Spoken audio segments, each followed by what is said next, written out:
여러분, 만약 아이스크림 하나가 여러분의 인생을 완전히 바꿔놓는다면 믿으시겠어요? 저는 북한의 비밀 교육시설에서 8살부터 첩보원으로 훈련받았습니다. 제 이름도, 제 미래도, 심지어 제가 무엇을 믿어야 하는지조차 스스로 선택할 수 없었죠. 하지만 DMZ 근처에서 우연히 마주친 붕어 모양 아이스크림 하나가 제가 배워온 모든 것을 무너뜨렸습니다. 오늘은 제가 어떻게 목숨을 걸고 그 철조망을 넘었는지, 그리고 왜 그 차갑고 달콤한 맛이 저를 구원했는지 이야기하려고 합니다.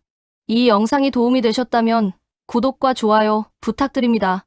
여러분의 작은 클릭 하나가 이런 이야기를 더 많은 분들께 전하는데 큰 힘이 됩니다. 그럼 시작하겠습니다. 제 기억은 평양 외곽의 회색 건물에서 시작됩니다.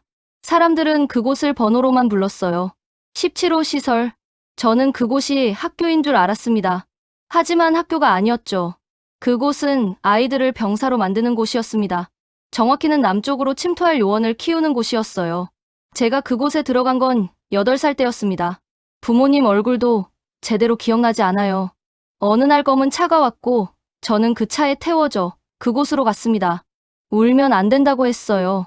울면 약한 아이라고, 약한 아이는 국가가 필요로 하지 않는다고 했습니다. 시설에 도착했을 때 가장 먼저 본 건 높은 담벼락이었습니다. 담벼락 위에는 철조망이 쳐져 있었고 곳곳에 초소가 있었어요. 안으로 들어가자 복도 양쪽으로 똑같이 생긴 방들이 늘어서 있었습니다. 각 방마다 번호가 붙어 있었죠. 제 방은 207호였습니다. 방에는 철제 2층 침대 6개가 있었고 12명의 아이들이 생활했어요.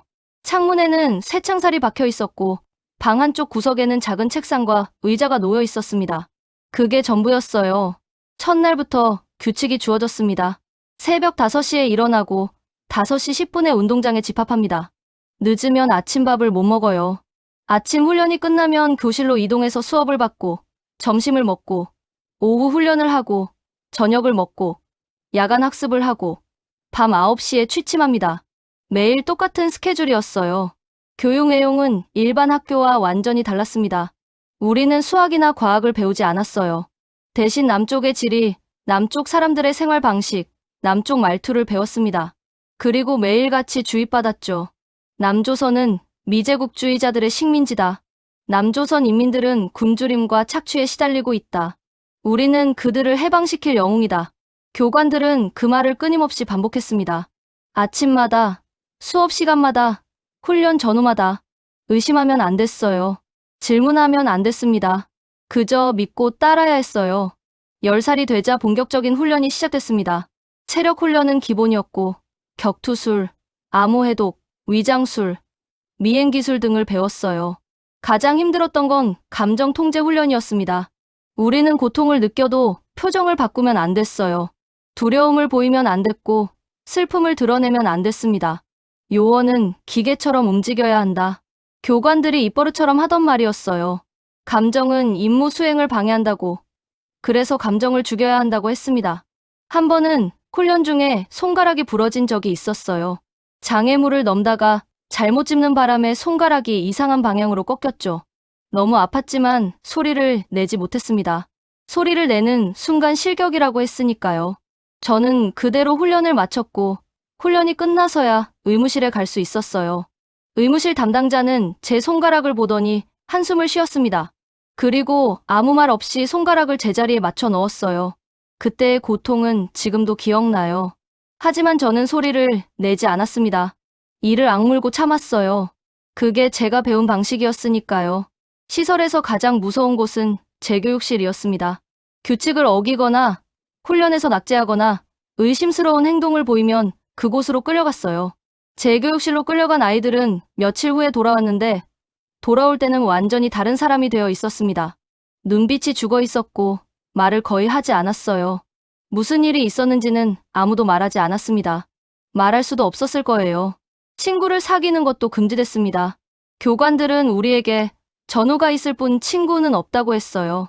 친구라는 감정은 약함의 증거이고 약함은 임무 실패로 이어진다고 했습니다.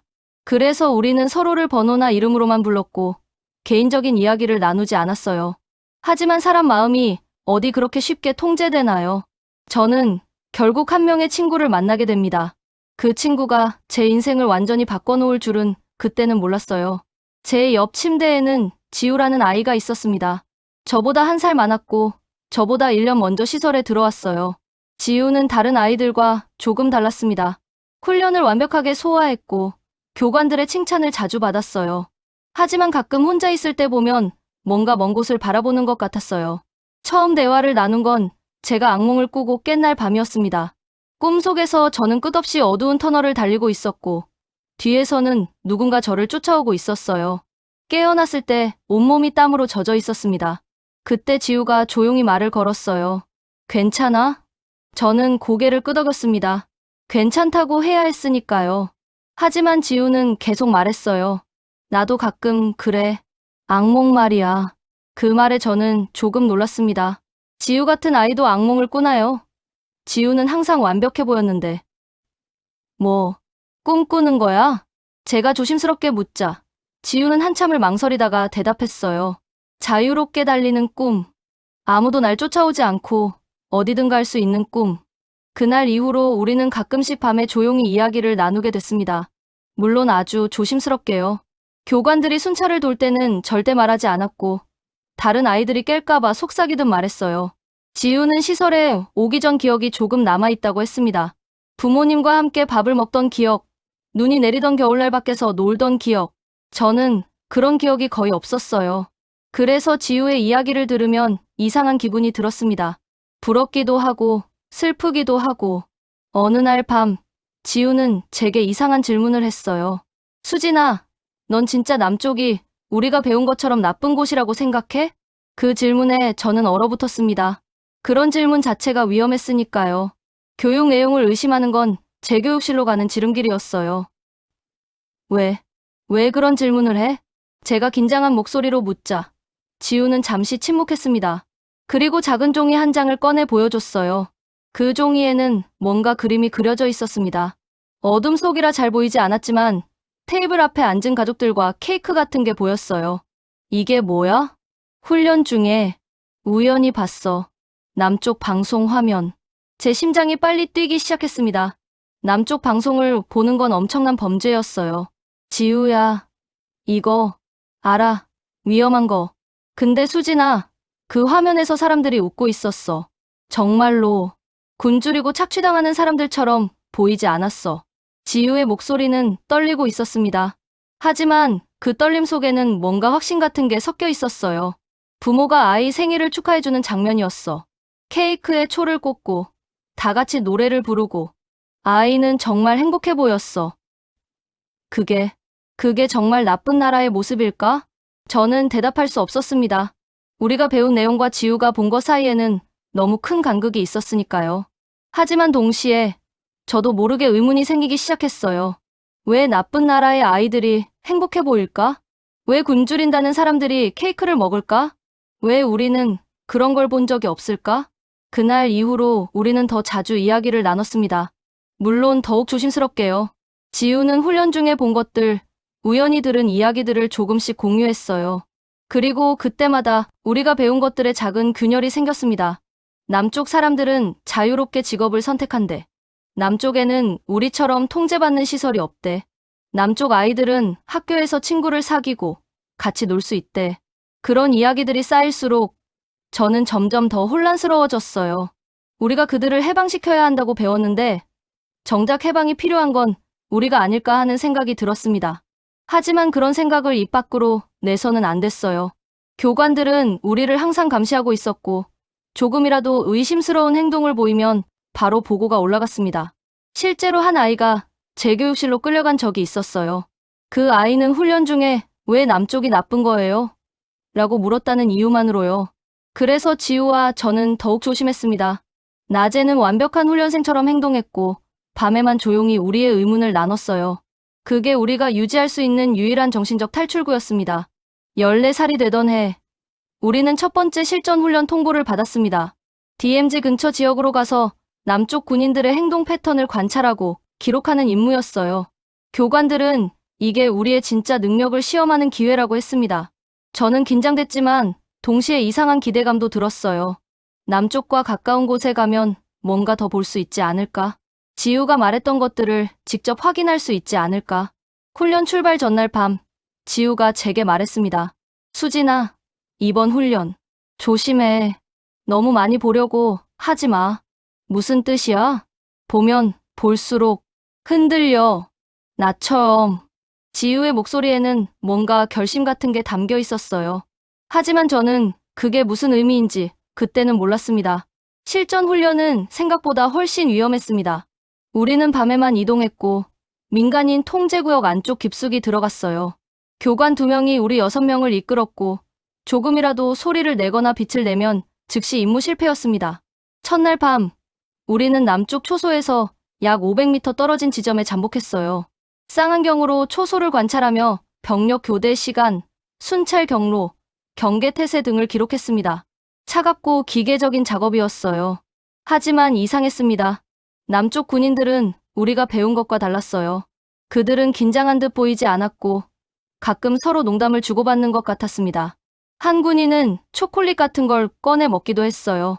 그들은 그냥 평범한 사람들처럼 보였습니다. 사흘째 되던 날, 교관들이 우리에게 특별 임무를 줬어요. 남쪽 군인들이 버린 쓰레기를 수거해서 분석하라는 거였습니다.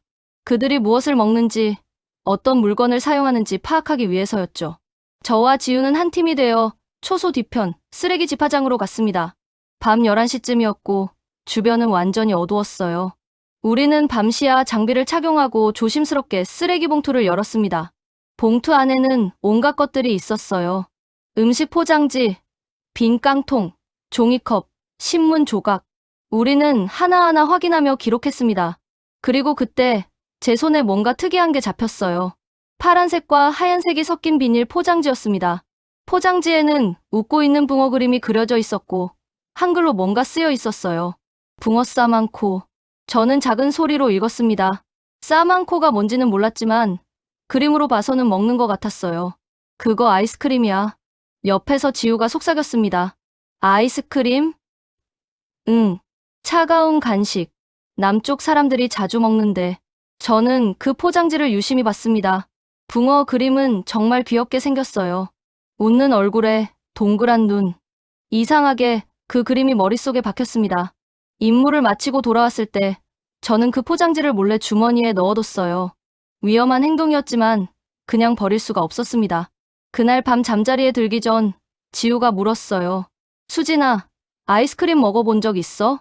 저는 고개를 저었습니다. 시설에서는 그런 걸 주지 않았어요. 나도 없어. 근데 궁금하지 않아? 어떤 맛일까? 궁금했습니다. 정말로. 남쪽 사람들이 그렇게 자주 먹는다는 그 차갑고 달콤한 음식. 도대체 어떤 맛이길래? 훈련 마지막 날, 우리는 더 깊숙한 지점까지 침투하라는 명령을 받았습니다. 남쪽 초소에서 불과 200m 떨어진 곳까지 가서 야간 경계 태세를 최종 확인하는 임무였어요. 밤 11시 시에 출발했습니다. 달도 없는 깜깜한 밤이었고 우리는 거의 기어가다시피 이동했어요. 1시간쯤 지났을 때 우리는 목표 지점에 도착했습니다. 그때였어요. 남쪽 초소에서 병사 2명이 나와 담배를 피우기 시작했습니다. 우리는 숨을 죽이고 그들을 관찰했어요. 그들은 편안하게 이야기를 나누고 있었습니다. 무슨 얘기를 하는지 정확히 들리지는 않았지만 가끔 웃음소리가 들렸어요. 그리고 한 병사가 주머니에서 뭔가를 꺼냈습니다. 아이스크림이었어요. 파란색과 하얀색 포장지, 붕어 모양. 제가 며칠 전 봤던 바로 그 아이스크림이었습니다. 병사는 포장지를 뜯어 아이스크림을 꺼내 먹기 시작했어요. 심지어 다른 병사에게도 하나 건넸습니다. 그들은 편안하게 아이스크림을 먹으며 이야기를 나눴어요. 저는 그 장면을 보며 이상한 갈망을 느꼈습니다. 저것이 먹고 싶다. 저 사람들처럼 편안하게 무언가를 즐기고 싶다. 담배를 다 피운 병사들이 초소로 돌아갔습니다. 그리고 그 자리에는 쓰레기가 남았어요. 담배꽁초와 아이스크림 포장지. 교관이 우리에게 철수 신호를 보냈습니다. 우리는 조용히 뒤로 물러나기 시작했어요. 하지만 저는 자꾸 그 쓰레기가 있는 쪽을 돌아봤습니다. 아이스크림. 저건 먹을 수 있을까? 철수하던 중 저는 결심했습니다. 교관들이 잠깐 멈춰서 지도를 확인하는 사이 저는 조용히 원래 자리로 돌아갔어요. 수진아. 뒤에서 지우가 작은 소리로 불렀지만 저는 멈추지 않았습니다. 이상하게 그 아이스크림이 머릿속을 떠나지 않았어요. 병사들이 버린 자리에 도착했습니다. 다행히 아이스크림은 아직 그대로 있었어요. 반쯤 먹다 만 상태였지만 아직 차가운 게 느껴졌습니다. 저는 주변을 재빨리 살폈습니다. 교관들은 아직 멀리 있었고 지우만 저를 걱정스럽게 쳐다보고 있었어요. 손이 떨렸습니다. 이건 명백한 규칙 위반이었어요. 적의 음식을 함부로 먹는 건 엄격히 금지됐습니다. 오염될 수 있다고, 독이 들어있을 수 있다고 배웠어요. 하지만 제 손은 이미 그 아이스크림을 짚고 있었습니다. 차가웠어요. 정말로. 저는 한 입 베어 물었습니다. 그리고 세상이 바뀌었습니다. 달콤함이 입 안가득 퍼졌어요. 동시에 부드러운 크림 맛, 약간 고소한 팥 맛이 느껴졌습니다. 차가운 느낌은 목구멍을 타고 내려가며 온몸을 시원하게 만들었어요. 저는 얼어붙었습니다. 이게 정말 타락한 자본주의의 음식인가요? 이게 정말 독이 든 적의 간식인가요? 아니었습니다. 이건 그냥 정말 맛있는 음식이었어요. 저는 무의식적으로 한 입 더 먹었습니다. 그리고 또 한 입, 순식간에 남은 부분을 다 먹어버렸어요. 수진아, 빨리 와. 지우의 다급한 목소리에 정신을 차렸습니다. 저는 포장지를 주머니에 넣고 급히 돌아왔어요. 돌아오는 길 내내 제 심장은 미친 듯이 뛰었습니다. 들킬까봐 두려워서가 아니었어요. 아니, 그것도 있었지만 더 큰 이유가 있었습니다. 제가 배운 모든 것이 흔들리고 있었어요. 우리는 남쪽 사람들이 불쌍하고 굶주린다고 배웠습니다. 하지만 그들은 이런 맛있는 음식을 먹고 있었어요. 우리는 남쪽이 타락한 곳이라고 배웠습니다. 하지만 이 아이스크림에서 타락한 맛은 느껴지지 않았어요. 혹시 우리가 배운 게 다 거짓은 아닐까? 그날 밤 숙소로 돌아와서 저는 잠을 이룰 수 없었습니다. 입 안에 남은 달콤한 맛이 계속 맴돌았어요. 그리고 그 맛과 함께 수많은 의문이 떠올랐습니다. 만약 아이스크림이 맛있다면 다른 것들은 어떨까? 만약 남쪽 병사들이 편안해 보였다면 남쪽 사람들도 그럴까? 만약 우리가 배운 게 거짓이라면 우리는 뭘 위해 훈련받는 걸까? 옆 침대의 지우도 잠들지 못한 것 같았어요. 한참 후 지우가 아주 작은 목소리로 말했습니다. 수진아, 맛있었어? 저는 잠시 망설이다가 대답했습니다. 응, 너무 맛있었어. 그치? 지우의 목소리에는 뭔가 슬픔이 섞여 있었어요. 지우야, 너도 먹어본 적 있어? 긴 침묵이 흘렀습니다. 그리고 지우가 대답했어요. 응, 작년 훈련 때. 그래서 흔들린 거야? 응, 저는 이불을 꼭 쥐었습니다. 지우도 같은 경험을 했구나. 그리고 그것 때문에 계속 의문을 품어왔구나. 수진아, 지우가 말을 꺼내다 멈췄습니다. 응, 난 여기서 나가고 싶어. 그 말에 제 심장이 멈추는 것 같았습니다. 뭐라고? 나가고 싶어. 이 시설에서 진짜 세상이 어떤지 보고 싶어. 지우야, 그런 말 하면 안 돼. 들키면. 알아. 재교육실이지. 근데 수진아, 우리 평생 여기서 살 순 없잖아. 우리는 결국 남쪽으로 보내질 거고 거기서 임무를 수행하거나 죽겠지. 그게 우리 미래야. 지우의 말은 사실이었습니다. 우리는 성인이 되면 남쪽으로 침투하게 돼 있었어요. 그리고 대부분은 살아 돌아오지 못한다고 들었습니다. 그럼 어떻게 할 건데? 모르겠어. 근데 방법은 있을 거야. 언젠가는. 그날 이후로 저와 지우 사이에는 암묵적인 합의가 생겼습니다. 우리는 여기서 나갈 거라는. 언젠가는. 하지만 그 언젠가가 이렇게 빨리, 이렇게 비극적으로 올 줄은 몰랐습니다. 훈련에서 돌아온 후 한 달쯤 지났을 때였습니다. 시설의 분위기가 이상하게 변했어요. 교관들의 감시가 더 심해졌고 심야 점호가 늘어났습니다. 뭔가 사건이 있었던 것 같았어요. 그리고 어느 날 저녁, 저는 그 이유를 알게 됐습니다. 모두 운동장에 집합, 갑작스러운 비상소집이었어요. 우리는 급히 운동장으로 달려갔습니다. 이미 다른 방 아이들이 도착해 있었고 교관들이 엄숙한 표정으로 서 있었어요. 하지만 이상했습니다. 지우가 보이지 않았어요. 207호 지우는 어디 있나? 교관이 물었습니다. 하지만 아무도 대답하지 않았어요. 아무도 몰랐으니까요. 그때 시설 책임자가 앞으로 나왔습니다.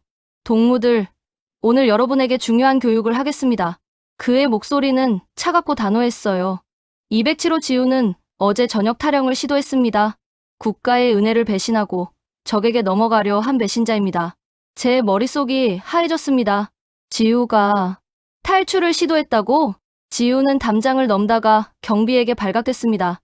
경고에도 불구하고 계속 도주를 시도했고 결국 책임자가 잠시 멈췄습니다. 사살했습니다. 운동장이 조용해졌어요. 아무도 숨소리조차 내지 않았습니다. 저는 다리에 힘이 풀렸습니다. 지우가 죽었다고? 그럴 리 없어요. 어제만 해도 같이 밥을 먹었는데 이것이 배신자의 최후입니다. 동무들 명심하십시오. 국가를 배신하는 자는 반드시 처단됩니다. 그날 밤 저는 침대에 누워 소리 없이 울었습니다. 울음을 참느라 이불을 입에 물어야 했어요. 소리를 내면 안 됐으니까요. 눈물을 보이면 안 됐으니까요. 지우의 빈 침대가 보였습니다. 어제까지 지우가 누워있던 자리. 이제 다시는 지우를 볼 수 없다는 게 믿기지 않았어요. 왜 미리 말해주지 않았을까? 왜 혼자 가려고 했을까? 같이 갈 수도 있었는데.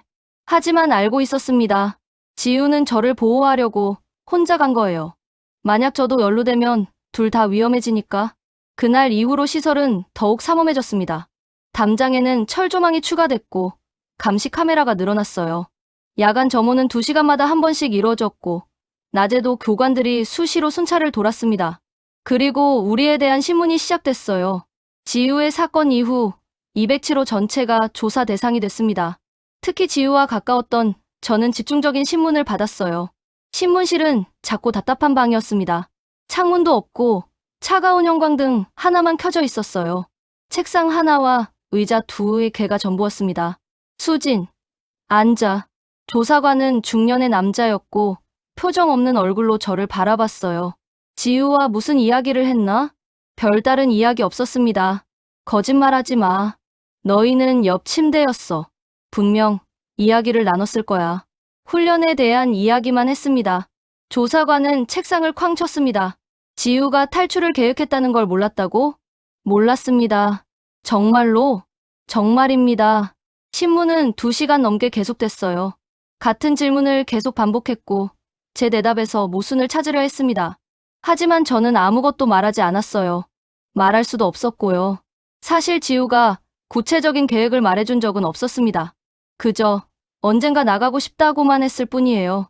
그게 이렇게 빨리 실행될 줄은 저도 몰랐어요.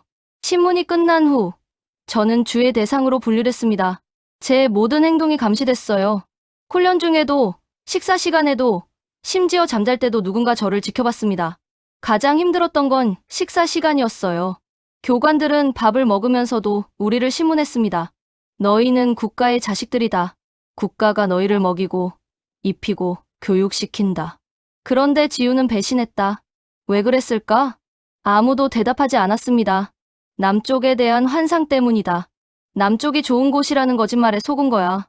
너희도 그런 생각하지 말아라. 남쪽은 지옥이다. 하지만 저는 알고 있었어요. 아이스크림의 맛을, 병사들의 편안한 표정을, 지우가 본 생일 케이크를. 그게 정말 지옥의 모습일까요? 밤마다 저는 지우의 빈 침대를 봤습니다. 그리고 생각했어요. 지우는 정말 죽은 걸까? 혹시 성공해서 남쪽으로 간 건 아닐까? 하지만 그건 희망사항일 뿐이었어요. 시설에서는 지우의 시신을 다른 훈련생들에게 보여줬습니다. 배신의 대가를 교육하기 위해서였죠. 저는 그 장면을 보고 싶지 않았지만 거부할 수 없었어요. 관 안의 지우는 평화로워 보였습니다. 고통스러워 보이지 않았어요. 오히려 자유로워 보였습니다. 마치 오랫동안 짊어진 짐을 내려놓은 것처럼. 그날 이후 저는 결심했어요. 언젠가 저도 나갈 거라고. 지우가 가려던 그곳으로 갈 거라고. 하지만 지우처럼 실패하지는 않을 거라고. 1년이 지났습니다. 저는 16이 됐고 이제 고급 훈련생으로 분류됐어요. 지우 사건 이후 모범적으로 행동했고 교관들의 신뢰를 어느 정도 회복했습니다. 하지만 제 마음속에는 계속 탈출 계획이 자리 잡고 있었어요. 저는 조용히 기회를 기다렸습니다. 그 기회는 2번째 실전 훈련에서 왔습니다. 이번에는 더 깊숙한 침투 훈련이었어요. DMZ를 거의 넘어설 정도로 가까운 지점까지 접근하는 위험한 임무였습니다. 그만큼 경비도 삼엄했지만 동시에 혼란 속에서 기회가 생길 수도 있었어요. 출발 전날 밤, 저는 마지막 준비를 했습니다. 주머니 안에는 1년 전 그 아이스크림 포장지가 있었어요. 저는 그걸 계속 간직하고 있었습니다. 지우와 저의 비밀이었고, 제가 가야 할 방향을 알려주는 나침반 같은 거였어요. 훈련은 밤 10시에 시작됐습니다. 우리는 8명의 훈련생과 3명의 교관으로 구성된 팀이었어요.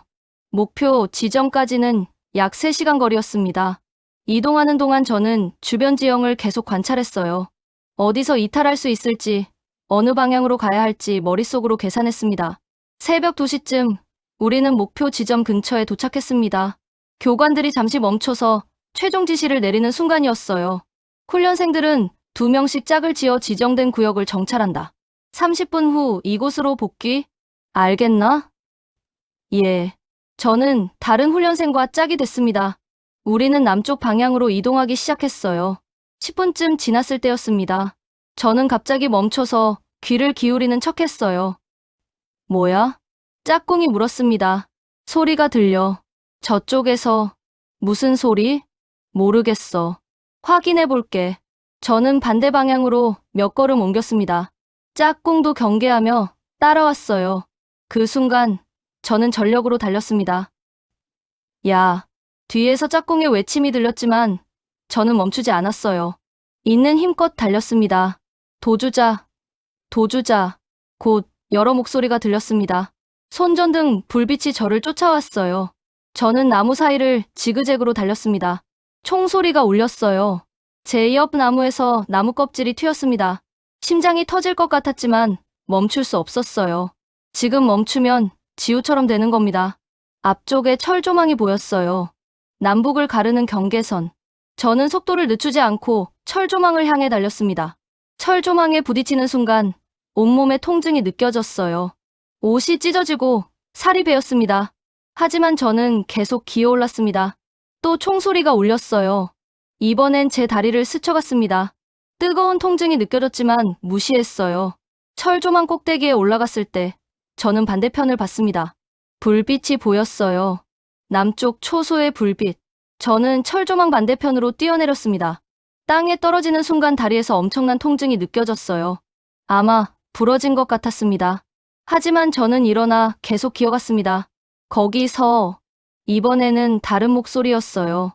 남쪽 말투였습니다. 손전등 불빛이 저를 비췄어요. 저는 더 이상 움직일 수 없었습니다. 도와주세요. 제 입에서 나온 말은 간신히 들릴 정도로 작았어요. 북한 사람이야? 누군가 다가왔습니다. 여러 명이었어요. 의무병. 빨리. 누군가 제게 담요를 덮어줬습니다. 따뜻했어요. 제가 태어나 처음 느끼는 따뜻함이었습니다. 괜찮아.